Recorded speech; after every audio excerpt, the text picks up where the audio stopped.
دوستو آج ہم آپ کو ایسی تحقیق سے آگاہ کرنے والے ہیں جسے سن کر آپ دنگ رہ جائیں گے۔ اگر آپ کی شادی ہوئی ہے یا نہیں تب بھی یہ بات جان لینا بہت ضروری ہے کہ اگر آپ کی بیوی یا ہونے والی بیوی سے شادی کے بعد آپ پہلی بار ہم بستری کرتے ہیں تو شروع میں ہی بیوی کے پستانوں پر پسینہ آنا شروع ہو جاتا ہے۔ اگر ہم بستری کے شروع میں ہی آپ کی بیوی کی چھاتی پر پسینہ آنے لگ جائے تو اس سے ثابت ہوتا ہے کہ آپ کی بیوی پہلے ہی کسی کے ساتھ ہم بستر ہو چکی ہے، اور اگر پسینہ نہیں آتا تو اس میں کوئی شک نہیں کہ آپ کی بیوی آپ کے ساتھ ہی ہم بستر ہے اور آپ کی بیوی کی چھاتی پر پسینہ نہیں آئے گا، کیونکہ ہم بستری کرتے وقت اس کے دل اور دماغ میں کوئی ڈر نہیں ہوگا کہ میرے شوہر کو میرے گزرے ہوئے کل کے بارے میں پتہ نہ چل جائے۔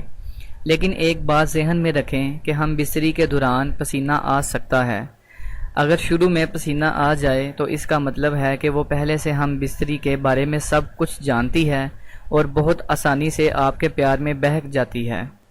یاد رہے جو لڑکی پہلی دفعہ آپ کے ساتھ ہم بستر ہوگی وہ آسانی سے سب کچھ کرنے کی اجازت نہیں دے گی، اور اس بے چینی کی وجہ سے پسینہ آ سکتا ہے